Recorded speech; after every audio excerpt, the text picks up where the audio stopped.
Javier Milei fue elegido presidente de Argentina hace justo un año. ¿Y cómo se ha transformado la economía del país durante este periodo? Veámoslo. Se cumple un año de la victoria de Javier Milei en la segunda vuelta de las elecciones presidenciales argentinas y en este último año Argentina ha cambiado de manera muy radical. Empecemos por los datos que claramente han mejorado a lo largo del último año. En primer lugar, y de manera muy destacada, el dato de inflación. En noviembre de 2023, último mes completo de gobierno peronista, la tasa de inflación intermensual llegó a ser del 12,8%. Un año después, en octubre de 2024, esa tasa de inflación bajó hasta el 2,7%. Y la expectativa que prevalece ahora mismo en el mercado es que siga descendiendo a lo largo de los próximos meses hasta aproximarse al 1%, 1,5% intermensual. Segunda variable macroeconómica que ha cambiado de manera muy decisiva, la brecha cambiaria. Hace un año la brecha cambiaria, la diferencia entre el tipo de cambio oficial y el tipo de cambio paralelo, se ubicaba en el 200%, es decir, que el precio al que se compraban dólares en el mercado paralelo era 3 veces superior al precio al que los vendía el Banco Central, que como no tenía dólares suficientes para atender toda la demanda de dólares a ese precio ultra rebajado, tenía que racionarlos, limitando arbitrariamente en consecuencia quiénes podían acceder a los dólares y quiénes no, para importar algunas cosas y no importar otras. Pues bien, un año después esa brecha cambiaria se ha reducido a aproximadamente el 10%, desde el 200% hasta el 10%, y teniendo en cuenta que existe un impuesto, el impuesto país, que grava la compra de dólares en el mercado oficial al Banco Central a un tipo impositivo del 7,5%, en realidad la brecha cambiaria ahora mismo es de apenas el 2%, es decir, prácticamente nada. La brecha cambiaria ha desaparecido, se ha esfumado a lo largo del último año. En tercer lugar, otro dato que también ha mejorado de manera muy significativa es el de las reservas brutas en dólares del Banco Central. Hace un año, como decíamos, las reservas brutas se estaban hundiendo a pesar del aumento del endeudamiento a corto plazo en dólares del Banco Central, porque el tipo de cambio al que vendía el Banco Central esos dólares estaba tan alejado de la realidad, la brecha cambiaria era tan gigantesca, que se estaba quedando sin reservas. De ahí que las reservas brutas cayeran hasta 20.000 millones de dólares y las netas adoptaran un valor negativo de menos 13.000 millones, la diferencia entre las brutas y el endeudamiento a corto plazo en dólares del Banco Central. Pues bien, un año después, las reservas brutas superan los 30.000 millones de dólares y las reservas netas siguen siendo negativas, pero se han reducido a menos de la mitad. En cuarto lugar, hace un año el déficit público estrictamente presupuestario, el déficit público fiscal, no teniendo en cuenta el cuasi fiscal, se ubicaba en la Argentina en el 3,1% del PIB. De hecho, cerró el conjunto de 2023 en el 4,4% del PIB. Pues bien, a día de hoy el saldo presupuestario de la Administración Nacional Argentina es de un superávit del 0,5% del PIB. Se ha pasado, por tanto, de un déficit del 3% del PIB en noviembre, que terminó siendo del 4,5% del PIB en diciembre, a lo que previsiblemente terminará siendo un superávit de alrededor del 0,5% del PIB, un ajuste fiscal de 5 puntos del PIB en solo un año. En quinto lugar, hace un año el déficit público cuasi fiscal, la cantidad de nuevos pesos que tenía que crear el Banco Central para pagar los intereses de sus pasivos remunerados, el déficit público cuasi fiscal rondaba el 10% del PIB argentino. Los pasivos remunerados del Banco Central ascendían a alrededor de 30.000 millones de dólares, algo así como el 5% del PIB argentino, y estaban remunerados a un tipo de interés mensual de más del 11%, lo que a lo largo de un año suponía pagar intereses por esa suma de alrededor de 60.000 millones de dólares, es decir, del orden del 10% del PIB argentino. Pues bien, en la actualidad, un año después, no solo se trata de que los tipos de interés del Banco Central de la República Argentina se hayan reducido del 11% al 3%, sin que ello haya generado una huida del peso y, por tanto, una depreciación del peso. Al contrario, el peso se está apreciando.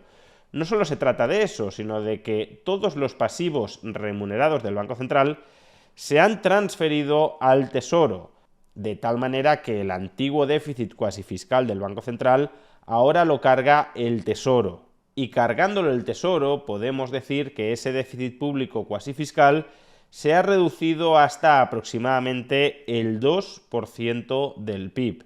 Por tanto, también aquí estamos hablando de un ajuste de 8 puntos del PIB en el déficit cuasi fiscal.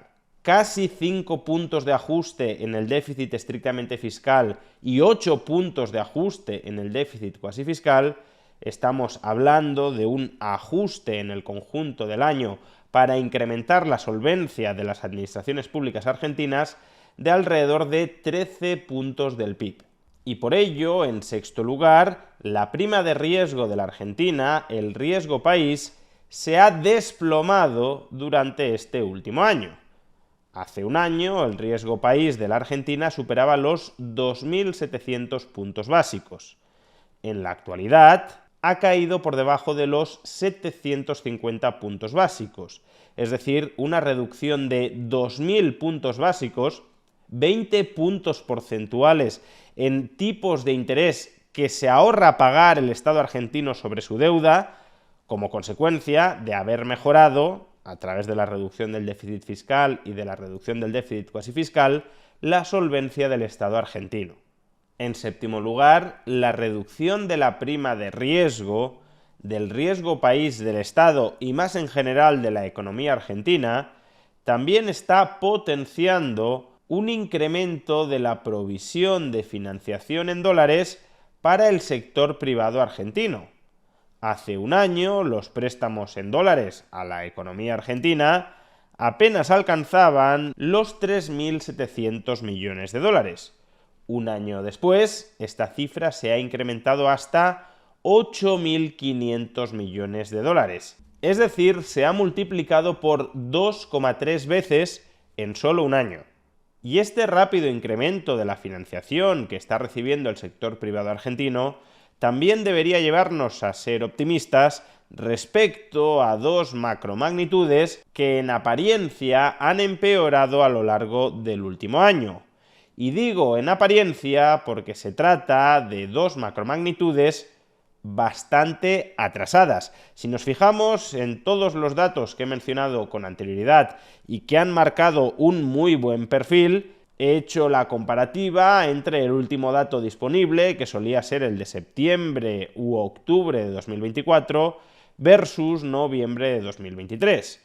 Sin embargo, en los dos datos siguientes, que suelen ser los que habitualmente se mencionan como negativos de la gestión de Milei, en realidad solo tenemos datos oficiales hasta junio del año 2024. Por tanto, estamos soslayando, estamos obviando los 4 meses siguientes que han transcurrido desde entonces.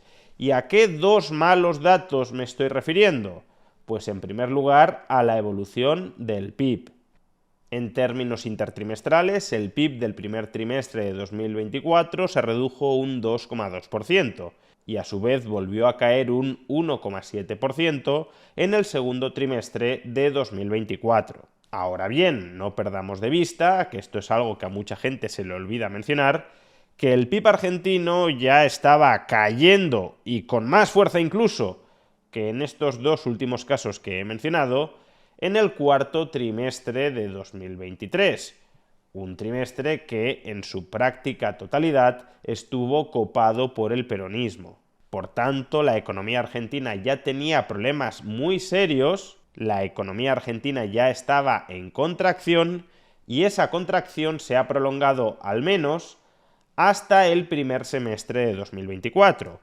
¿Qué sucede? Que en función de otros indicadores adelantados de actividad de los que ya disponemos, parecería que el PIB argentino ya ha comenzado a volver a crecer en el tercer trimestre de 2024. JP Morgan incluso habla de un crecimiento intertrimestral por encima del 2%, algo que en parte sería coherente con la evolución del crédito al sector privado que hemos visto con anterioridad. Y por otro lado, también se suele mencionar como un muy mal dato del primer año de Javier Milei que la tasa de pobreza se haya disparado con respecto al periodo peronista. Sin embargo, tengamos presente no solo que si la tasa de pobreza se dispara es como consecuencia del imprescindible ajuste en las finanzas públicas que tiene que hacer Javier Milei para restablecer la solvencia del Estado argentino, que había sido tan deteriorada por el peronismo. Tengamos en cuenta también que según los indicadores adelantados de pobreza, esta ya comenzó a caer desde el mes de junio de este año 2024. Por tanto, también parece que la evolución de la pobreza está girando en la buena dirección, es decir, en la dirección de que haya cada vez menos pobres. En definitiva, el primer año de gobierno de Javier Milei es un año caracterizado por el saneamiento macroeconómico, por la puesta en orden de la situación financiera del Estado argentino, una condición necesaria, aunque no suficiente, para que la economía argentina vuelva a crecer de manera saludable, mejorando el bienestar del conjunto de la población. Durante este primer año de gobierno de Javier Milei, el país ha dado un importantísimo paso hacia adelante para recuperar la prosperidad que el peronismo les arrebató. Y lo que resta durante los próximos años es continuar dando los siguientes y decisivos pasos.